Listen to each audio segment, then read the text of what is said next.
Señores, buenas tardes. Mire, yo tengo mi mascarilla aquí. Están subiendo los casos de COVID y el presidente les pide, les suplica, les ruega. No les ordena, porque no voy a decir eso. No ha dicho los otros 3 verbos, pero yo me lo he inventado. Pero les pide, por favor, que se vacunen. El presidente de la República, don Luis Abinader. Tenemos vacunas. Y póngase su mascarilla. Están subiendo los casos de COVID. Yo lo voy a poner aquí, un momentito, porque esta tarde vamos a hablar con la vicepresidente, nosotros decimos vicepresidenta, está bien, ejecutiva de la Asociación de Industria de la República Dominicana, la doctora Circe Almanzar, siempre bella. Gracias. Mira qué cosa bella. Circe, permíteme un momentito que me acaba de llegar una nota de turismo de que el ministro David Collado dice que el turismo dominicano sigue rompiendo récords con la llegada de más de 3.5 millones de visitantes en los primeros 6 meses de este año. El turismo dominicano sigue rompiendo récords históricos, mientras otros países de la región aún no se recuperan y anuncian cierres de hoteles, como el caso de Panamá. El MITUR reportó hoy la llegada de 644.861 extranjeros el pasado mes y así lograr el mejor junio de la historia del turismo dominicano. Al presentar estadísticas del comportamiento de la industria turística, el ministro David Collado reveló también que la visita de los 644.861 turistas, 61 turistas en junio, representa un crecimiento en la llegada de un 9,9%, más que la que se registró en el mismo periodo en el 2018 y un 9,8% superior al 2019. Y como para muestra basta un botón, les digo, dice David, que este mes de junio, que acaba de finalizar, recibimos más turistas que en ese mismo mes del año 2018, 2019 y 2021. Por eso decimos con toda propiedad que logramos tener el mejor mes de junio de toda la historia del turismo, afirmó el ministro Collado. Destacó el crecimiento sostenido que ha tenido el sector turístico en los primeros 6 meses de este año, logro que atribuye a la recuperación total de la industria gracias al esfuerzo de los sectores públicos y privados. En la conferencia de prensa, donde estuvo acompañado de representantes del sector privado, Collado informó que 3.547.142 turistas visitaron el país en el primer semestre. ¿Ok? David, excelente, qué bueno. Y por otro lado, está rápida porque es una última noticia de ahora mismo. Diario Libre. El tribunal que lleva el control de la investigación contra Jean Alain se desapoderó del caso. No lo va a seguir. El tribunal que está apoderado, el mismo tribunal se desapoderó del caso. En lo adelante elegirán otro tribunal para que se haga cargo del juicio preliminar. Eso es una noticia, mírelo aquí, de ahora mismo. Ok. Darle un abrazo a toda la familia de Idelisa Bonelli de Calventi. Ay, sí. Ay, qué bella. La esposa dio tanto por este país. Así mismo. Idelisa era esposa de Vinicio Calventi, del doctor Vinicio Calventi. Que dicho sea de paso, 2 de mis primeras hijas nacieron con Vinicio. Idelisa, una bellísima persona. El mar del Caribe, el mar, donde quiera que haya mar. Una bióloga marina, defensora de las ballenas, fundadora de la Academia de Ciencia, Idelisa Bonelli de Calventi. Gracias, Idelisa, gracias por lo que hiciste por nuestro país, por el mar, por los animales del mar, por el mundo. Gracias, Idelisa, gracias. Circe, comenzamos de inmediato. Circe, Es una pregunta, vamos a decir, coyuntural. ¿Cómo ha sido la cuestión de la tasa cero y el impacto en ustedes, los industriales dominicanos? Primero, gracias, porque la última vez que estuve aquí, estuve por virtualmente. Virtualmente. Y no es lo mismo, no es para nada lo mismo. Sí. Qué agradable es estar con usted. Gracias. Bueno, usted recordará, y alguna gente dice, bueno, pero el sector industrial cambió su posición, varió su posición con respecto al rechazo de la ley de tasa cero, cuando llegó a un acuerdo con el gobierno. En realidad lo que nosotros hicimos, y yo creo que fue lo más conveniente, es que a sabiendas de que los poderes públicos son los que toman decisiones y nosotros como actores de la sociedad o representantes del sector empresarial y en este caso de la industria, lo que hacemos es tratar de conciliar posiciones y hacer que las decisiones sean lo menos lesivas dentro de nuestra óptica. Sí. Y llegamos a un acuerdo de establecer algunas medidas de control para la aplicación de la ley de tasa cero. Yo creo que fue efectivo, fue una decisión acertada. Primero porque definitivamente el instrumento, que era lo que quería el Poder Ejecutivo y el presidente Abinader, se mantiene, pero se mantiene con ciertos límites y se mantiene también sobre todo con un diálogo con los sectores. Y hasta ahora lo que vimos fue la decisión que se tomó de cómo se iba a aplicar la ley de tasa cero y la permisividad de importaciones de algunos productos que fueron el resultado de unas conversaciones con actores de los sectores productivos, como es el caso de los pollos o del sector avícola. Sí. Yo creo que eso es importante. Hasta ahora lo que se han tomado son decisiones de importaciones que no pondrían en peligro la producción nacional y que son limitadas a 2 meses. Exacto. Esperemos que esto realmente sea una medida paliativa como existe. Hay algunas informaciones que se dan en la prensa de que se está importando productos de otro tipo de productos, pero son productos que se importan y que se pueden importar cualquier momento del año y están inclusive en tasa arancelaria cero porque están bajo acuerdos de libre comercio. O sea que hay gente o algunos actores que quieren confundir. En el caso de la ley de tasa cero, básicamente lo que se ha limitado es para algunos rubros, como el pollo y algunos productos que tienen que ver con el sector avícola, y algunas decisiones de cómo aplicarlo. Esperemos que se mantenga así. Exacto. Sabemos, y lo hemos dicho, y las autoridades lo entienden así, que la inflación no es una inflación interna, no, las causas son externas, por lo tanto, ahora mismo lo que hay que garantizar es que no haya escasez, porque eso es lo que más encarece cualquier producto.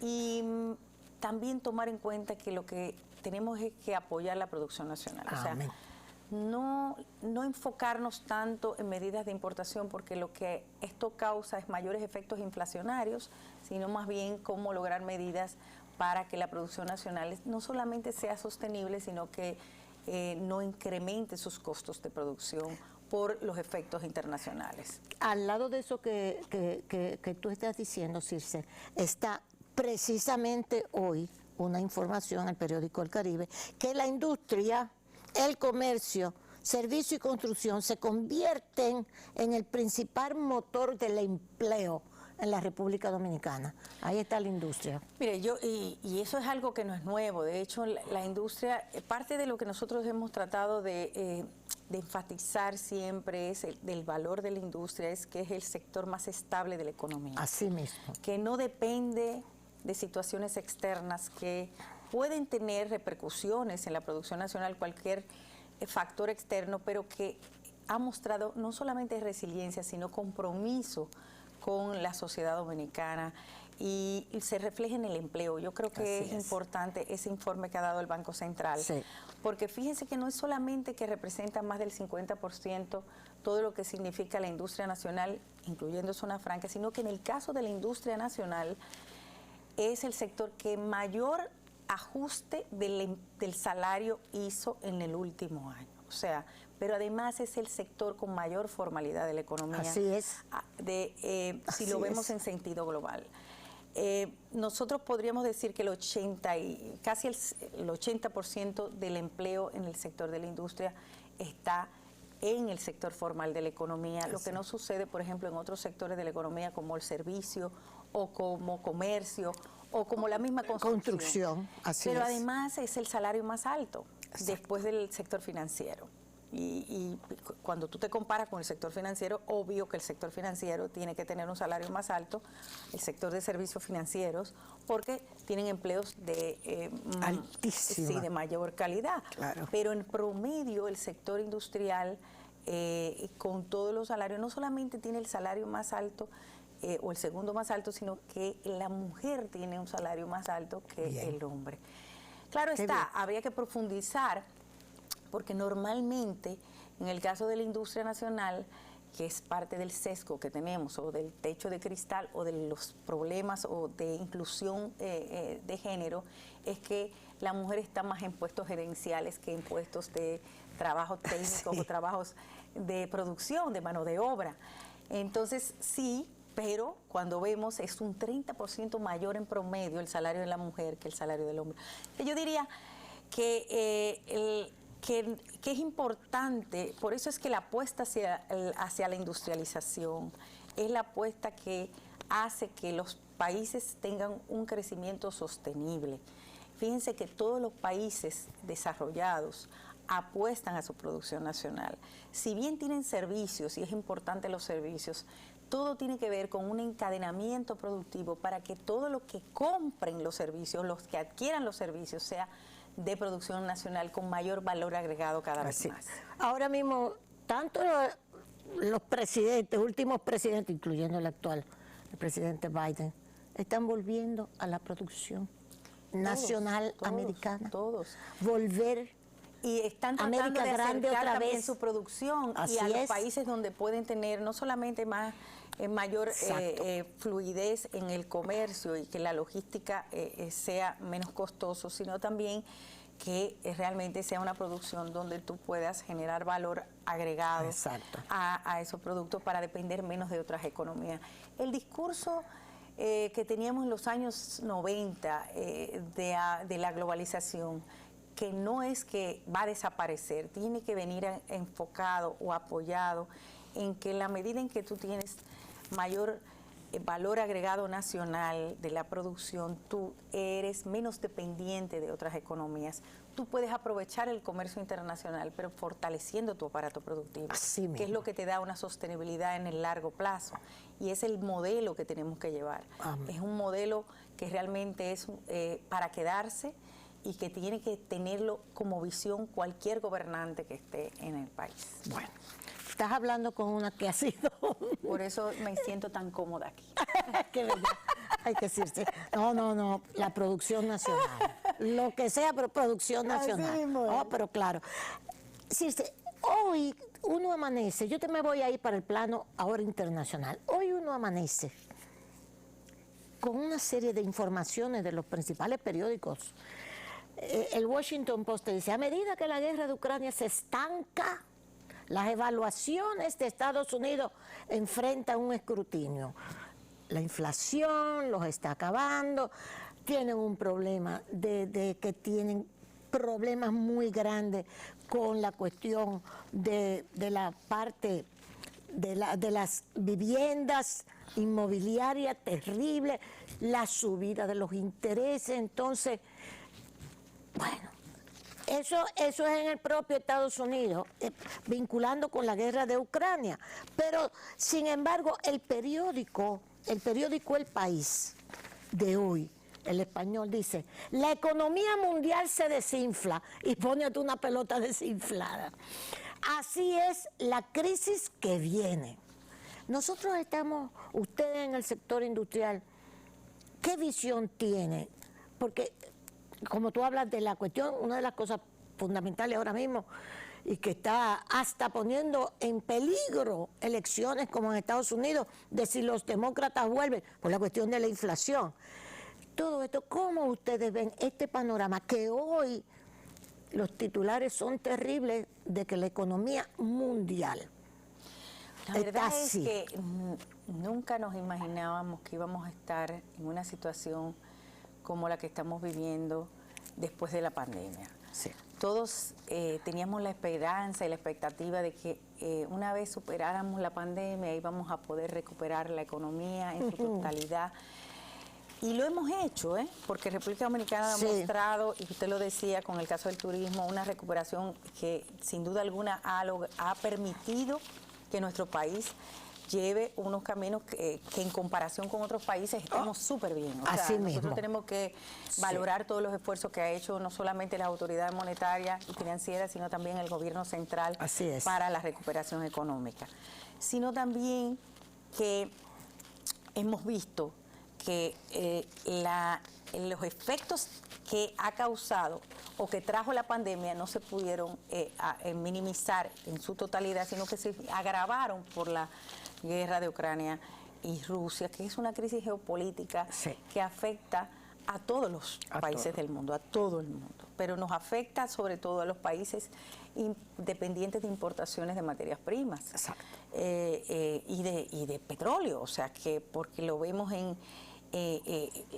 nosotros tenemos una alta dependencia de los commodities, pero también del insumo más importante que ha dado la historia en los últimos años, que es el petróleo. Claro.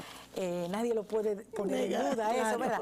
Entonces, eso realmente es una alerta, hay que saber convivir con eso.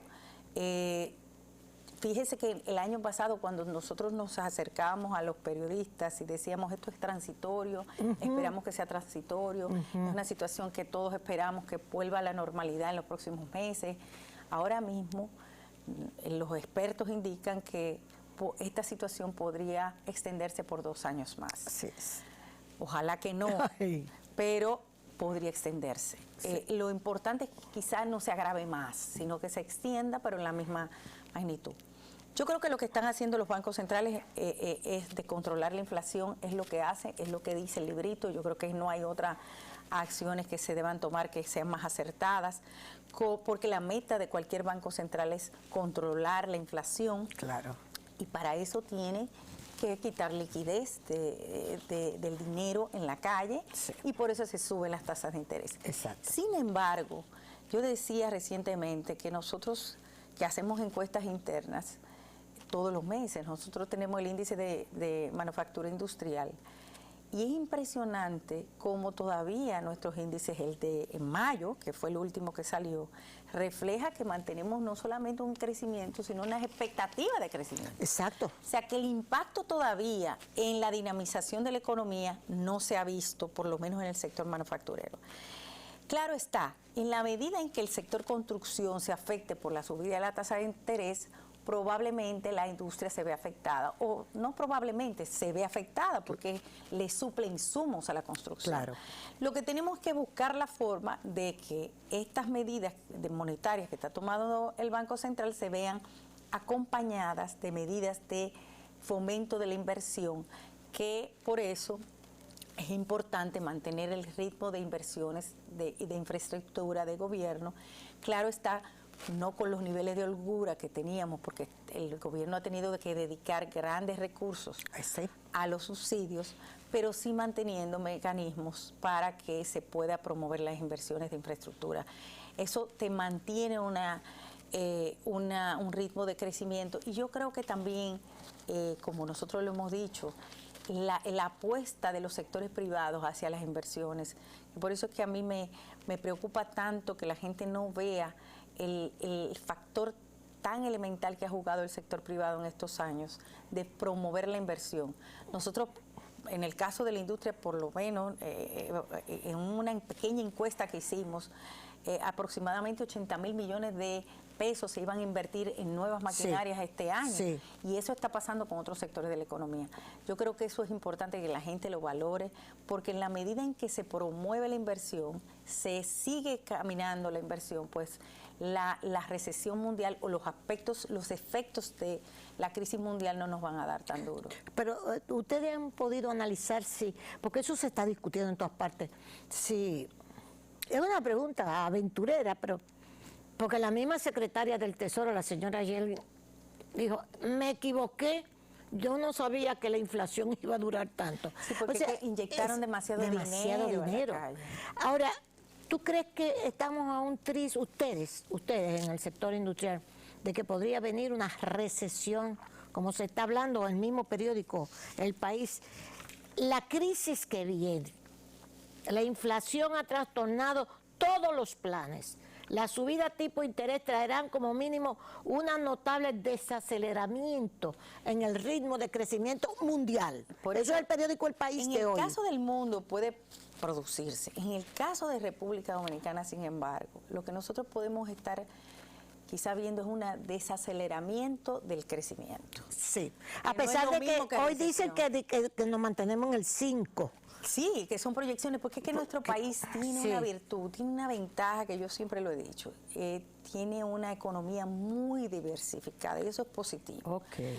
Es positivo y yo espero que se mantenga así, porque fíjese cómo nosotros que tuvimos una crisis del turismo tan grande causada por la pandemia y por otros factores como el mismo problema de la imagen aquella vez que nos vendieron nosotros mantuvimos unos crecimientos estables porque otros sectores de la economía empujaron y eso es bueno, es positivo.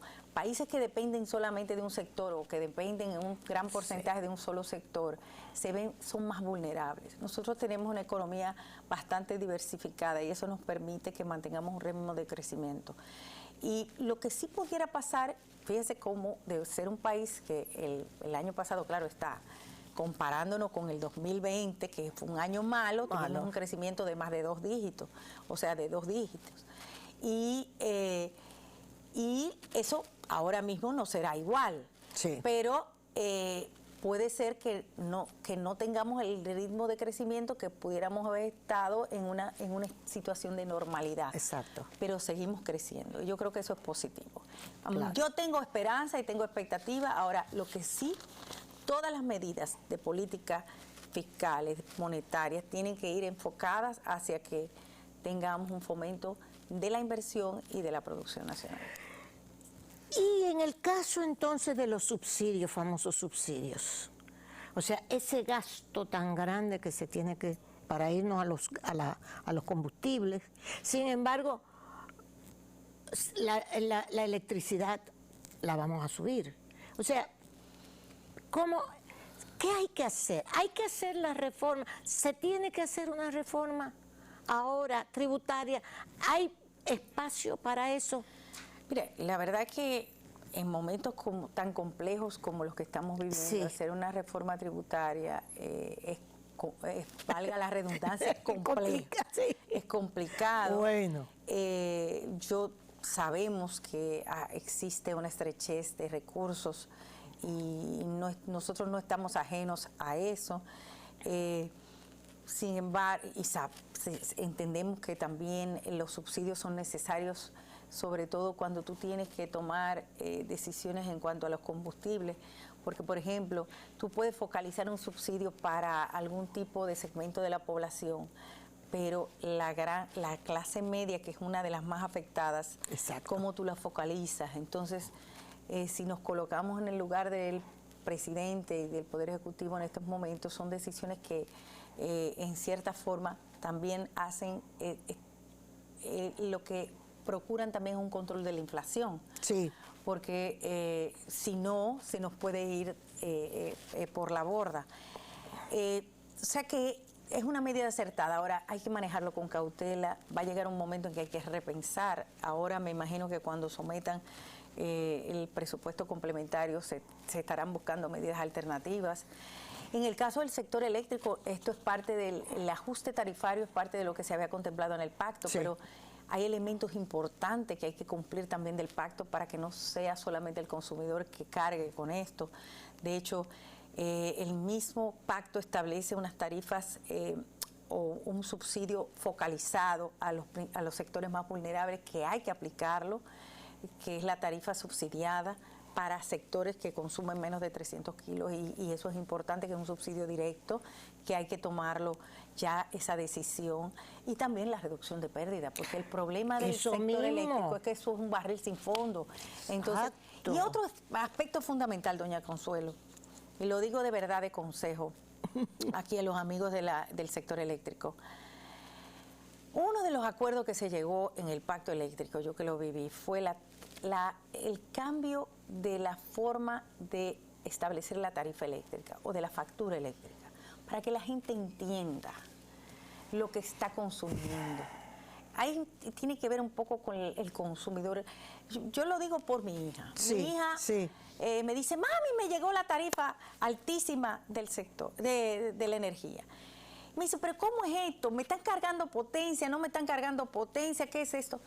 Hay que hacer una factura más amigable, que la gente entienda qué es lo que está consumiendo, que sepa ahorrar, que sepa que cuando deja una luz prendida, sí, como decimos eso nosotros, significa más pago. Pero hasta que no tengamos eso, señores, nosotros vamos a estar en el mismo círculo vicioso que hemos estado en el sector eléctrico, que ya eso es desgastante, ya uno se siente como que dije, ¿qué vamos a hacer?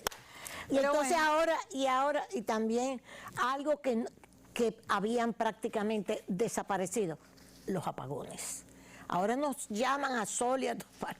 Consuelo, los apagones. La gente no sabe lo que le están subsidiando. Exacto. Entonces, ¿qué pasa? Que la gente dice, me están subiendo la luz. Lo que no se da cuenta es que toda la vida a ti te han subsidiado esa exactamente. Pero si tú lo subsidias, pero le dices lo que estás dando, la gente entiende. Señor, yo te estoy subsidiando con tanto. Así es. Entonces la gente se va educando. Eso es parte de la dinámica que se trató de desarrollar o que se quiere desarrollar con el pacto eléctrico. Pero bueno. Bueno, no me puedo ir sin plantearte esto. Como en marzo lo encontré antes de venir, te hicieron una pregunta en la prensa.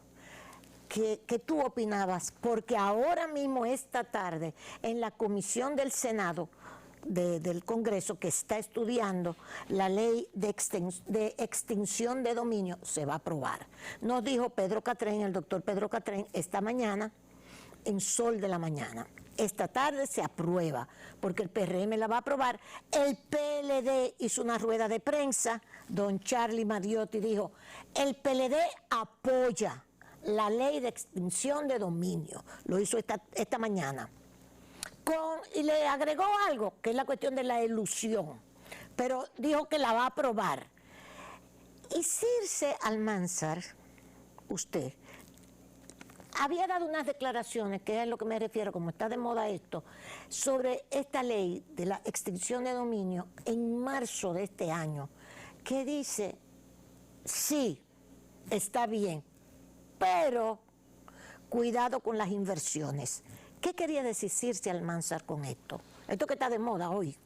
Mire, esta pieza legislativa o proyecto de ley que ha dado tanto de qué hablar, es una iniciativa muy técnica, muy compleja, porque fíjese que se trata de un instrumento legal o judicial que vendría a ser adicional a todo el estamento jurídico que tenemos. Es cierto. O sea, que tú tienes todos los procedimientos establecidos para castigar cualquier delito normal, ordinarios, pero que en este caso sería que si tú llevas cualquier juicio y consideras que unos recursos provienen de un ilícito, entonces podrías estar siendo enjuiciado por esta jurisdicción especial o este estamento especial que estaría conociendo un posible causa de ilicitud, pero también que puede ser castigado al margen o independiente de cualquier otro proceso judicial. Sí. ¿Qué pasa? Que si bien cuando tú analizas con los expertos, porque de lo que se trata es de entender la pieza legislativa, porque es una iniciativa que no solamente se ha promovido en nuestro país, sino que se ha promovido en otros países de Latinoamérica, tú puedes decir, mira, ¿cuál es el hecho fundamental o qué ha ocurrido en nuestros países cuando hay un problema de narcotráfico? Un narcotraficante es juzgado en el exterior, ese narcotraficante cumple condena en el exterior, pero resulta que todos sus bienes están en el país que no fue el que condenó. Por lo tanto, no tienen un instrumento jurídico para poder castigar materialmente a ese criminal o a esa persona que cometió ese acto delictivo, y lo que se procura es perseguir esos bienes, no Exacto. importa dónde estén. Inclusive no importa si haya fallecido. Por eso ese era el argumento principal. Sí. Ahora bien, cuando venimos a, lo primero es que no necesariamente un bien que proviene de una actividad ilícita es solamente en el caso de narcotráfico, sino que puede ser algo que tú obtuviste y que no tengas un instrumento legal o algo que te demuestre de dónde proviene. Sí. Entonces, ahí hay mucha amplitud, hay mucha, puede producirse muchísimos vacíos, porque nuestro país no tiene todas las garantías de institucionalidad para que todo el mundo tenga, por ejemplo, un título bien hecho de una propiedad, o que tú tengas una certeza a quién tú le estás... de cuando tú heredaste ese bien, cómo Exacto. viene. Entonces ahí... Tú creo que hablaste sobre empresas, por ejemplo, que tienen acciones abiertas. Entonces, que también tú dices, bueno, yo me voy a meter mis cheles aquí, pero ¿qué sabes tú? la Asociación de Banca dio un ejemplo. Exacto, Decía, mira, exacto. yo tengo, en mi estamento jurídico dice, bueno, yo soy el acreedor en primer rango cuando Sí. hay un problema judicial de alguien, ¿verdad? Sí. Pero esto tiene que asegurarse aquí. Claro. Este tipo de cosas que son muy técnicas es lo que nosotros hemos llamado la atención. Sí. Y ahora mismo, bueno, fuimos trabajando, fuimos haciendo propuestas, tratando de que se corrigiera. Pero, por ejemplo, el caso también de un inversionista de buena fe. Exacto. ¿Qué es lo que nosotros decimos? ¿Cómo se le garantiza? Nosotros tuvimos un caso que fue muy lamentable, no con la ley de extinción, pero con la ley de lavado. Una empresa que fue creada hace decenas de años, tenía como accionista a una empresa que estuvo involucrada en un problema de estafa, y él tenía menos de un 1% de acciones, Sí. y esa empresa se vio afectada por eso. Sí. ¿Cómo tú resguardas a ese tipo de empresas? Exacto. ¿Cómo tú resguardas cuando tú, por ejemplo, vas a tener una emisión de acciones que cualquiera puede invertir. Porque es prácticamente un mercado público? Y ese tipo de temas técnicos, pero además como el hecho de que también tengamos todo tipo de ilicitud involucrada en el proyecto. La ley de lavado habla, por ejemplo, de problemas de propiedad intelectual. Entonces, ¿cuál es nuestra preocupación? Que esto se convierta también en instrumentos para retaliaciones entre las propias empresas. Así mismo. Porque no necesariamente estamos hablando de que puede ser algo con los políticos o con un criminal de narcotráfico. O un ¿no? exfuncionario. Y ese es nuestro llamado de la atención. Pero bueno, si la decisión de nuestros actores políticos es que esta ley salga, bueno, nosotros no es que estamos en contra, pero sí que se tenga, se le den todas las garantías a todo el que es adquiriente de buena fe, y también que se preserven los conceptos y los aspectos constitucionales de nuestro país.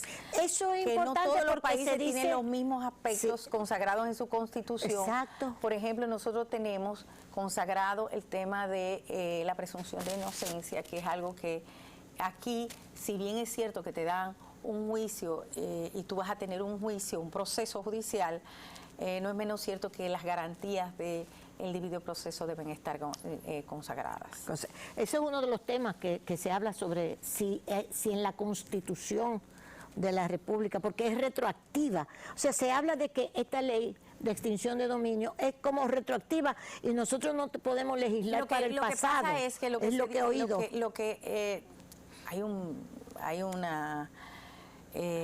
Hay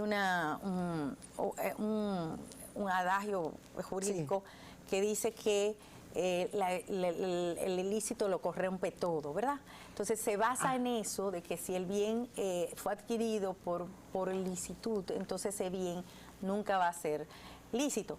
Pero bien, ¿qué es lo que nos preocupa? No necesariamente es ilícito, es que no tiene los documentos o la evidencia de que fue adquirido, y eso puede afectar a adquirientes de buena fe o a personas que no han cometido ningún hecho doloso.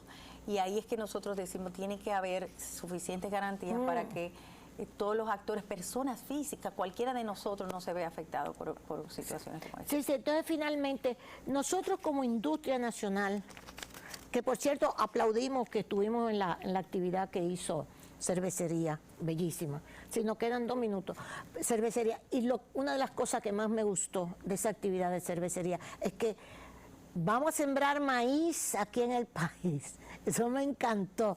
Para las cervezas.